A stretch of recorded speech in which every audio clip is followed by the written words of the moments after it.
Łekłewylu, krywcu i strzelcu.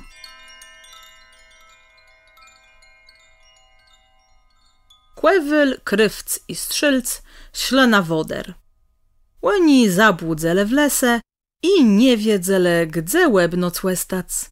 Kłewyl wlys na chujko i widział dalek na górze jedno mału chałepo.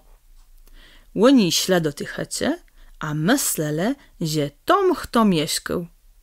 Ale chałepa była ciasto pustu. Łeni legle so w łośka, a spele. Płerene śle kłewyl ze strzelcem na jachto, a krywc miał pełni warzec. Jak łedzin mił ju zaniecony, przyszło do niego krysnio i gydy. Krywcu, krywcu, krywcieście, rozwala całe gniście. Tima gydka ma, krysnio krywcowi zagasało łedzin, a łen ju nie mógł pełnia warzec. Kłewyl przesiedł ze strzelcem i chcał jest. Krywc płewiedzył i małe tym krysniocu, a łeni łebaj so z niego weścierzele. Dredziego dnia łestył strzelc doma, a miał pełni warzec. Ciejłen łedzin mił zaniecony, przeszło krysnio i rzekło: Strzelcu, strzelcu, strzelcieście, rozwala całe gniście. A mu łedzin zaru zagas.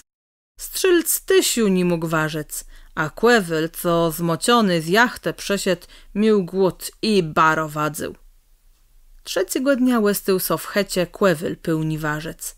Jak on łedzin rozniecył, przeszłono krysnio i rzecie: Kłewalu, kłewaleście, rozwala całe gniście. Kłewyl ale chwycył krysnio za gardło i wadzi: Krysnio, krysnio, krysniście, łużno tobie brodzeście.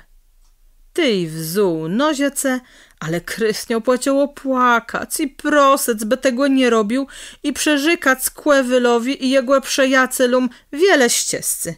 Kłewyl pustył to krysnio, a łenogłe za to zaprowadzało do jednego zaklotego zumku.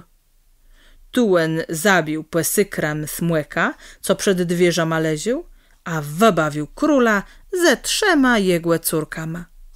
Kłewyl, krywc i strzelc so z nima łezienile, i ziele długłe, i baroście stlewie.